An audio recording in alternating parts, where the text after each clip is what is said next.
নমস্কার, আমি স্বপন। ইভিএম নিউজে আপনাদের সকলকে স্বাগত। অভিষেক ব্যানার্জি গ্রেপ্তারির সম্ভাবনা ক্রমশ বাড়ছে।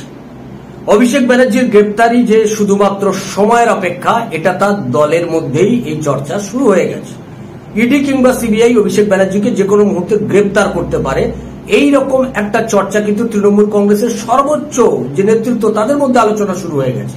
যে পরিস্থিতি যেদিকে গড়াচ্ছে, 2026-এর বিধানসভা নির্বাচনের অনেক আগেই অভিষেক ব্যানার্জিকে জেলে ভরে দেওয়া হবে। ইডি এবং সিবিআই সেই প্রস্তুতি নিতে শুরু করেছেন। ফলে অভিষেক ব্যানার্জির জেল যাত্রা শুধুমাত্র সময়ের অপেক্ষা। অভিষেক ব্যানার্জির জেল যাত্রার মধ্য দিয়েই তৃণমূল কংগ্রেসের বিরুদ্ধে যে অভিযোগগুলো তৈরি হয়েছে এবং তৃণমূল কংগ্রেসের দুর্নীতির বিরুদ্ধে যে লড়াই চলছে, কেন্দ্রীয় সরকার তারা যে দুর্নীতিমুক্ত প্রশাসন সরকার গড়ার যে লড়াই তারা গোটা ভারতবর্ষ জুড়ে চালাচ্ছে, শুধুমাত্র অভিষেক ব্যানার্জির জেল যাত্রার মধ্য দিয়ে এটা শেষ হবে এমনটা নয়।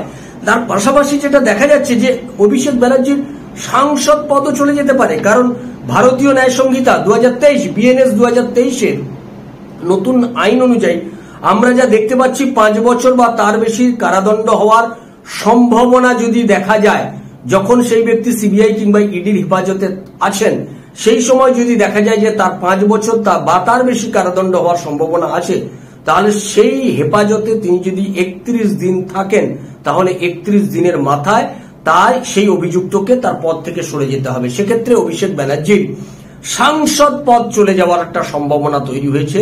ফলে অভিষেক ব্যানার্জি শুধুমাত্র যে জেলে যাবেন ব্যাপারটা এমনটা নয়, তার সাংসদ পদও চলে যাওয়ার একটা মারাত্মক ভয় গোটা তৃণমূল কংগ্রেসকে গ্রাস করেছে। তাহলে কি করে তারা লড়াই করবেন? তৃণমূল কংগ্রেস তাদের যে সেনাপতি, সেই যদি জেলে চলে যায়, তাহলে তৃণমূল কংগ্রেস 2026-এর বিধানসভা নির্বাচনে কিভাবে লড়াই করবেন? তৃণমূল কংগ্রেসের সর্বোচ্চ সূত্র আমরা যা খবর পাচ্ছি, যে এইটাকে মোকাবিলা করার জন্য তৃণমূল কংগ্রেস একটা রাজনৈতিক স্লোগানকে সামনে নিয়ে এসছে। সেটা হচ্ছে রাজনৈতিক প্রতিহিংসার তত্ত্বকে তারা সামনে আনবে। তৃণমূল কংগ্রেস ইতিমধ্যেই এটা নিয়ে আলোচনাও করে নিয়েছে, তারা বিস্তারিত চর্চা করেছে যে তৃণমূল কংগ্রেসের নেতা অভিষেক ব্যানার্জিকে ইডি এবং কিংবা সিবিআই যখনই গ্রেপ্তার করবে, তারা রাজনৈতিক প্রতিহিংসার তত্ত্বটাকে সামনে নিয়ে আসবে। তারা এটা বলবে যে কেন্দ্রীয় সরকারের বিরুদ্ধে অভিষেক ব্যানার্জির যে লড়াই, বিশেষ করে বিজেপির বিরুদ্ধে অভিষেক ব্যানার্জির যে লড়াই, সংসদের মধ্যে যে লড়াই, সংসদের বাইরে যে লড়াই, পশ্চিমবাংলাকে তারা দখল করতে পারছে না, পশ্চিমবাংলা বিজেপি কন্ট্রোল নিতে পারছে না। সেই কারণেই বিজেপি প্রতিহিংসা পরায়ণ হয়ে অভিষেক ব্যানার্জিকে জেলে ভরলো। অভিষেক ব্যানার্জিকে জেলে ভরার পরিকল্পনা তারা অনেকদিন ধরেই করছিল, পেরে উঠছিল না, এখন করেছে। অর্থাৎ দুর্নীতির যে ইস্যুতে তারা অভিষেক ব্যানার্জিকে গ্রেপ্তার করবে বলে আমরা খবর পাচ্ছি। তৃণমূল কংগ্রেসের সূত্র মারফত খবর পাচ্ছি, ইডি সিবিআই সূত্র মারফত আমরা যে খবর পাচ্ছি, যে তৃণমূল কংগ্রেস ইতিমধ্যে আপনারা জানেন কালীঘাটের কাকুর কণ্ঠস্বরের নমুনা নিয়ে বিস্তর জল ঘোলা হচ্ছে। কালীঘাটের কাকুর কণ্ঠস্বরের নমুনা তার যে রিপোর্ট, সেই রিপোর্ট পৌঁছে গেছে কলকাতা হাইকোর্টে, রয়েছে জাস্টিস দুর্গা অমৃতা সিনহা, তার এজলাসে এই বিষয়টা রয়েছে এবং সেটা নিয়েও সিবিআই কিংবা ইডি এখনো পর্যন্ত কেন দুর্নীতির সব থেকে বড় মাথাকে গ্রেপ্তারের ব্যাপারে তারা কেন উদ্যোগ নিচ্ছেন না, এই ব্যাপারে বিস্তারিত এই নিয়ে প্রচুর প্রশ্ন আমাদের রাজ্যের বিভিন্ন মহলে তৈরি হয়েছে। কলকাতা হাইকোর্টেও এই বিষয় সম্পর্কে বিচারপতিরা জানতে চেয়েছেন কালীঘাটের কাকুর কণ্ঠস্বর এই বিষয় সম্পর্কে সিবিআই বা কিংবা ইডি এখনো পর্যন্ত তারা কি পদক্ষেপ করেছেন। আমরা জানি যে এখনো পর্যন্ত সিবিআই কিংবা ইডি সূত্র মারফত আমরা যেটুকু জানতে পেরেছি, যে কালীঘাটের কাকু তিনি কিন্তু সমস্ত কিছু স্বীকার করে নিয়েছেন। সিবিআই তার দ্বিতীয় যে চার্জশিটটা দিয়েছেন, সেই দ্বিতীয় চার্জশিটে চাকরি চুরির মামলায় সেখানে তারা সেটা পরিষ্কার করে উল্লেখ করেছেন। অভিষেক ব্যানার্জি 15 কোটি টাকা পার্থ চ্যাটার্জির কাছে চেয়েছেন।